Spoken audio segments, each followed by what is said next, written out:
Hey guys, today we are getting personal. I'm going to be sharing what's on my phone and talking about some of the apps that I think help me as a doctor on a day-to-day basis. I was on call last night and my phone died. And so then I realized when I was picking up my phone and looking at it, you start realizing which apps do you feel like you can't live without, or what are the ones that you use all the time. So I'll share these with you.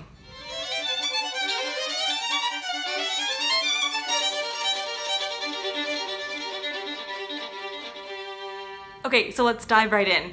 Okay, first glance, you can tell it's kind of like having a messy room. I just have so many notifications and I try to manage them, but then they're always popping up. And at this point, honestly, I just ignore them.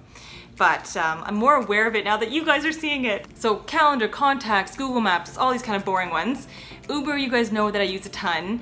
Notes I use all the time to write down ideas for YouTube videos, mostly. Reminders, if there are things I need to go home and read about in clinic. So, so clinic, I had read about these things, I checked them off, it always makes me feel good to check things off.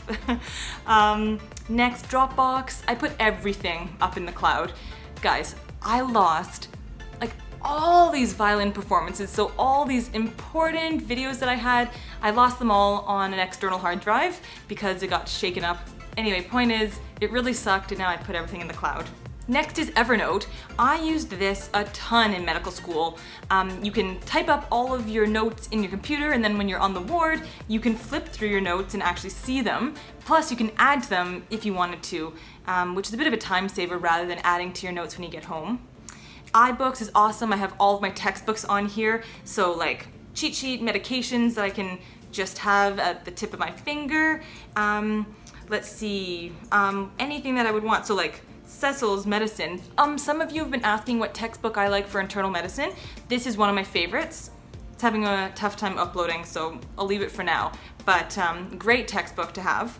MKSAP and this New England Journal of Medicine Knowledge Plus.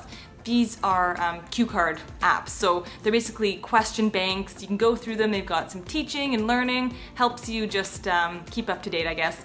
I use it mostly when I'm like waiting for a bus, walking somewhere, waiting for a clinic when like your doctor staff is late. So it's more for me like a waiting type of learning. Okay, so then I got like communication, media, that kind of stuff for 2 lines, and in there, like Twitter, I just recently got, I'm not super great on it yet, but I get a lot of interesting stuff from other doctors who post it, so I'm mostly someone who just reads stuff on Twitter right now. Facebook, I'm sure you guys all know what that is.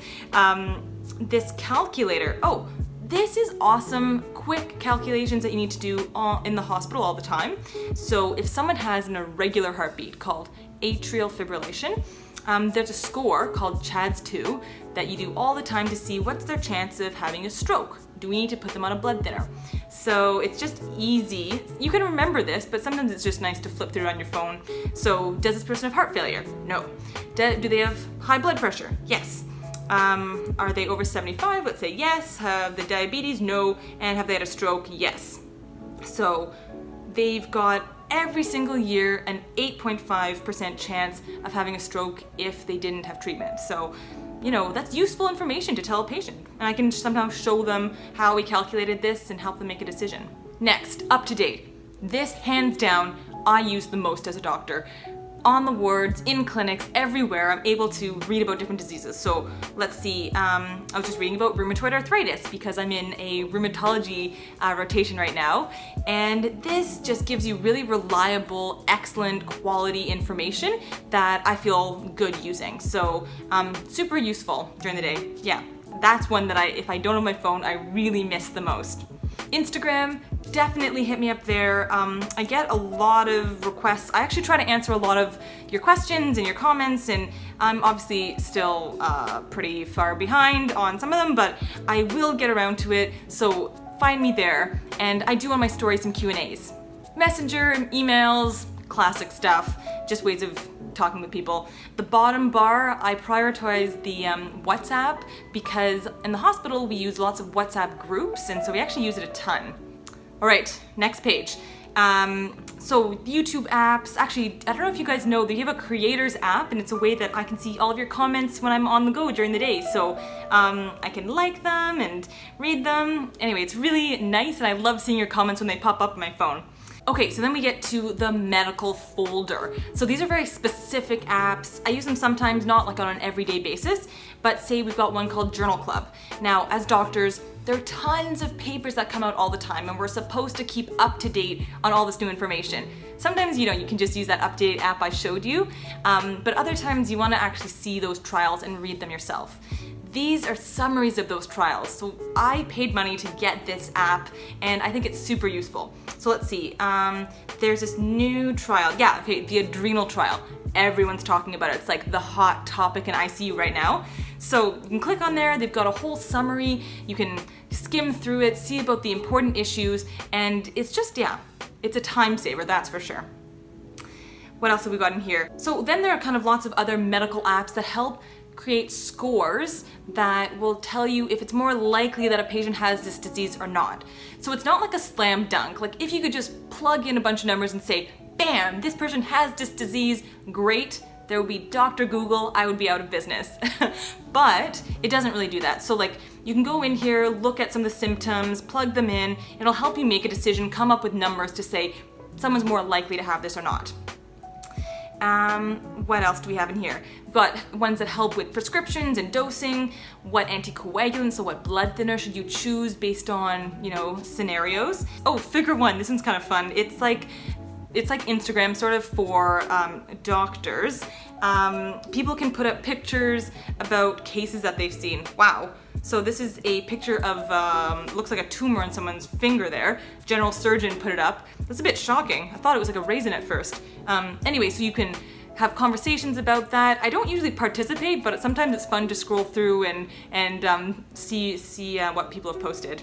Eponyms. So this is everywhere in medicine. So eponyms are basically these old guys like hundreds of years ago who found out about a disease and named the disease or a physical finding after themselves. So they don't name it something obvious, they name it their name. So eponyms, let's see. If you go in and about ear, nose, and throat, like Boslow sign. Boslow sign, never heard of that. So let's see what that is. Aortic regurgitation, pulsatile nasal mucosa. Oh, I think I actually have heard of that, but why did you call it Boslow sign? Like that, that's crazy. It's not something you're gonna remember, and people ask you, what's the name for this sign? And that's just pure memorization. So these type of apps are just kind of fun. Honestly, I don't use it a ton. I don't like study from it or anything. Okay, then I've got like my extra folder. It's basically just a bunch of stuff that Apple provides you that I didn't really want to get rid of, and so it just kind of sits in that folder and I never really look at it. What else? The stuff folder. Okay, this is basically like that closet in your house where you just shove everything in there and you kind of forget about it and it's just a way of cleaning up. That's my stuff folder. I have some good stuff in there, but there's things that I don't like open up very often. Anyway, let's see. Bitmoji. You guys know I love Bitmojis. GIF keyboard, that's just fun. I usually send it to friends just as jokes. Home budget. Oh, okay, so my dad got me to download this app. Apparently it's really good. I'm supposed to use it. I haven't been using it. I think I will start doing it. LastPass. Oh, so this is supposed to be, you have one password, it lets you into this area, and then it keeps all of your passwords there. The big thing is you just can't forget that one password. And guess what I did? I forgot it. So I figured I would make a new password, super secure, and then I didn't write it down. I completely forgot it. So now I can't access it at all, and out of shame, I just keep that app there. Next, just kind of random stuff. Oh, Hopper. That is a great app. This is like an app to help you save money when you're traveling. So I'm actually going to Oslo this summer, so in Norway this summer, to visit my friend who's getting married. So I was tracking that trip to find out when's the best time for me to book that trip. Anyway, so this one, it should fetch the latest price. Let's see how long it takes for this bunny to run. Too long. Okay, we'll abort that plan. But anyway, it's a good app to check out. Choisi. I love this. Okay, so I'm a huge fan of board games and just playing card games and stuff with friends. So this is one of these apps that helps choose who goes first in a game. So say you've got 3 people in this game. So I'll use my 3 fingers. So each person would put one finger on the screen. Oh, one finger on the screen. and you are waiting to see which one it picks, and the thumb gets to go first. Also, you can use it if you have groups. So say, you've got 4 people in the group and you don't want to have to, play favorites. So you put the 4 fingers down and it's going to decide who's in which group. So now we know the groups. Ooh, Snapchat is in the stuff folder. So I used to be a huge fan of Snapchat. I used it all the time. Honestly, now I just use a lot of Instagram and I don't really use it anymore. So it kind of went into that stuff folder. Sorry guys, find me on Instagram instead. Anyway, so that is about it. That's what's on my phone. Pro tip, by the way, we carry these everywhere. They get really gross. So wipe these off, kind of like your hands. When you're wiping off with Purell, do the same with your phone. Do you really want to think about where this has been, everything that it's touched? It's kind of gross after a while. Anyway, on a positive note, let me know if you have an awesome app that you love, maybe one that you've made. Let me know in the comments below. I would love to hear about it. Otherwise, I'll be chatting with you guys next week. And oh, I've got a new type of video that I'm going to be releasing next week. I'm super excited about it. I won't tell you anything more at this point, but check it out next week. Okay, bye for now, guys.